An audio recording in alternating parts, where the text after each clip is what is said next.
My suster probeer aanhoudend om godsdienst in ons kele af te druk. Ek was baie na aan my ouer suster Emma, totdat sy 'n obsessie met godsdienst gekry het. Sy sou dan elke gesinsbyeenkoms spandeer om vir almal te vertel waarom hulle in die hel gaan brand. Ek het my bes probeer om haar konstante negatiewe houding te ignoreer, maar ek het stadig gaan begin besef dat die suster vir wie ek lief was, nie meer dieselfde was nie. Oor die jare was ons enigste interaksies by begrafnisse en troues. Ek is gelukkig getroud met 'n tienerdogter met die naam Sarah, terwyl Emma nog 'n enkel lopende is en nog nooit 'n maat gehad het nie. 'n paar weke gelede het Sarah vir my gesê sy is swanger.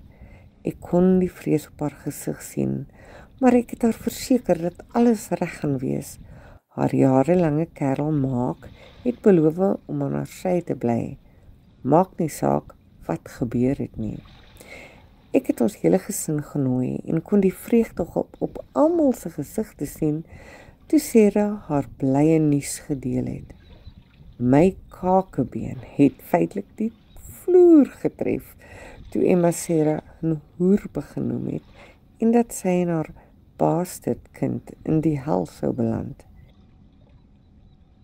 Ek het na Sarah toe gemarseer en sentimeter van haar gesig afgestaan en haar daaraan herinner dat sy 'n kind gehad het toe sy 19 was. Sy het doodsbleek geword voordat sy snikkend uit die huis gehardloop het. Ek het destyds in ekstase gevoel, maar twyfel het stadig ingeslyp toe ek begin vrees het dat ek dinge te ver geneem het. Ek onthou hoe stel sy was toe ons ouers haar gedwing het om die pasgebore baba vir aanneming af te gee, terwyl hulle geweier het om die naam van die vader te deel. Die volgende dag het ek na haar huis gegaan om verskoning te vra.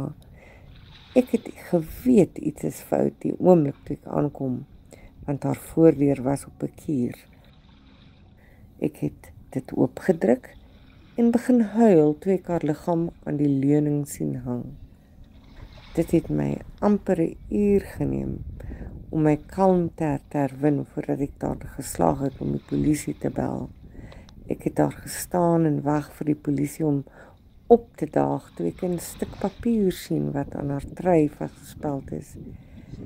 Ek het versigtig verwyder en haar selfmoordbrief probeer begin lees.